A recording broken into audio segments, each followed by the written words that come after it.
What's up, guys? Welcome back to The Sauce. If you are flipping through People magazine's most beautiful people issue, you may have seen this guy next to me explaining on how to put on guy liner. Pete's Wentz from Fall Out Boy. Recognize it? Exactly. It's right here, I believe. I hope the viewers can see this. Yeah, tell me about this. Like when you got the call from People saying you're one of the 50 most beautiful. Well, I thanked God for that clerical error. No, of sorts. I don't think it's an error. I realized that it's probably a slow year for beauty as well. But no, you're in here with some like huge names. I was like, it's good, I think, kind of. So, so with the shoot, were they like, you know, slowly show us how to put on the guy liner? Yeah, and they don't tell you, but it's actually you're one of the most beautiful 50,000 people. They don't go. You still made the list, though. It's supposed to be very pristine. Like Green Day, who did that. You know, My Chemical Romance did it. It's like we want to be considered in that category as well. Absolutely. Yeah, it costs so much money to get me in there. Oh, absolutely. I'm sure it did. Well, you're not wearing as much eye makeup today as you are in the shoot. Yeah, I know. I don't know what's going on. I don't know. Okay. Infinity on High was released in February. It went platinum, certified platinum within a month. Were you expecting that?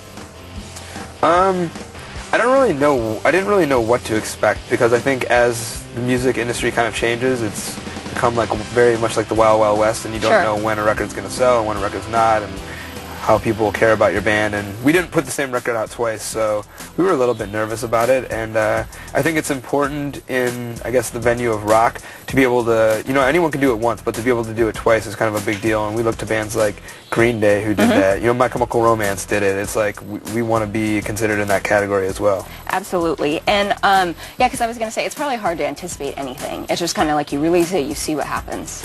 So, my dad had to buy a lot of copies. Oh, is that right? Yeah, he must have bought a ton of copies. He must have a lot of money. Thanks, Dad, you rule.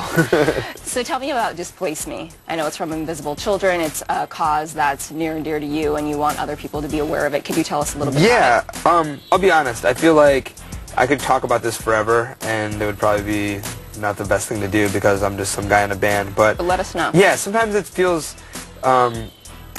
good to do something outside of yourself, and especially when you have this platform to do it. And there's a situation in northern Uganda, and there's been a war going on there forever, and there's children in these atrocious conditions. They were being forced to be child soldiers, and then they live in these camps that are 1 square mile big, and there's no sanitation, and people are dying there every day. And we banded together with Invisible Children, and we picked a night, I think 2 nights ago, and in 15 cities across America, we had people come. And we went to a place that was, you know, 1 square mile, and we camped out, built cardboard cities. Everyone only drank water and ate saltine crackers, and we watched these videos and became involved. And to say it right now, our band's actually going to go to Uganda in July, because I feel like as close as we got there, we still haven't gotten that close. And I think one of the problems is there's kind of this, and this is a word that I'm just going to make up right here, there's like this celebrification of Africa, kind of, you know, where people... you see it in the news all the time. It's in every magazine, whether it be People, Us Weekly. Yes. But people don't care for the right reasons. People care because, like, oh, this dude on the stage is, like, into it or whatever, and then we can sing a song and buy this or whatever. But there's, like, this subtly racist thing because these images you see are, in your head, have been trained to kind of, in a neo-colonialist way, kind of...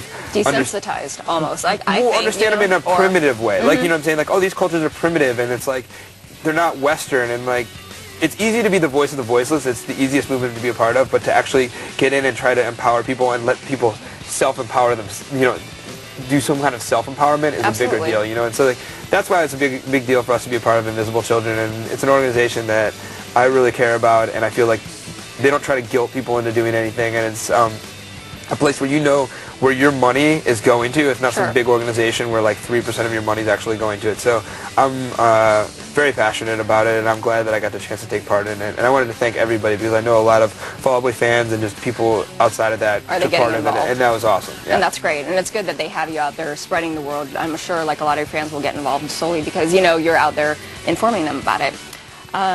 So Morrissey emailed you or got in touch with you not too long ago. What did he say? And like, are you guys pen pals now or something like that? Yeah, we began talking. We were talking about he had some shows coming up, and unfortunately when we're actually in Uganda, so we're not able to do them. But like, we were dying for the chance to kind of open for him, you know, whatever. But yeah, I got these emails, and the thing that I love about it is that everything that you build someone up in your head, you know, to be a certain way, and then lots of times you meet them and you're like, oh, they're not really like that or whatever. Did he fulfill all your expectations? Oh, he fulfilled them all. It was perfect. Like his emails were just like, how soon is now kind of like material. I was like, this is genius. You know, I could put out a book of this. So, no, it was a really good experience. That's amazing. Okay, cool. So you're going to be sticking around? Yeah, I think so. Very cool. Well, we have to take a break. More with Pete Wentz coming up. But first, let's go to Steven. He's right here. Hey, Pete, did you talk about the book, The Boy with the Thorn in the Side? Did you tell him? Yeah, I was trying. Oh, no, we didn't even get to talk about it at all. No, oh, dude. I should have. See? I'm just going to send him a copy. Send him a copy and make sure you mention that I mentioned for you to mention it, okay? Get him on the show. Because I want to talk to Morrissey, too. Our pro-Brucer Bruce will die if Morrissey comes on the show. Thank you guys so much. We have another instant poll right now. Earlier we talked about how this April was Organ Donor Month, and now we want to know, are you planning on being an organ donor? So go to fuse.tv/The Sauce right now and vote. We got more with Pete Wentz, and then Morrissey, too. Our pro-Brucer Bruce will die if Morrissey comes on the show. Thank you guys so much. We have another instant poll right now. Earlier we talked about how this April was Organ Donor Month, and now we want to know, are you planning on being an organ donor? So go to fuse.tv/The Sauce right now and vote. We got more with Pete Wentz, and then William and Mike from the Academy is going to be joining us right after this.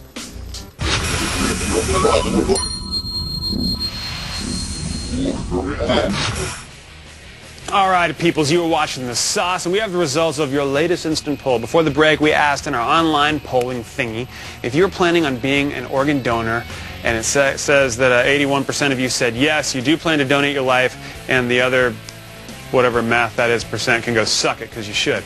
Now we're going to go back over to Holly, Pete, and some brim. Right now. What'd you say? I'm ready. You can take mine out right now. You want me to take it now? Yeah. Wow. Can I get a scalpel or a spoon? Something? Anyway, Holly, enjoy. These guys are chatty. Absolutely, they're fun. All right, guys, I'm hanging out with Pete Wentz from Fall Out Boy, and we're joined by a couple guys who he knows quite well. William and Mike from the Academy is. Welcome. Hello.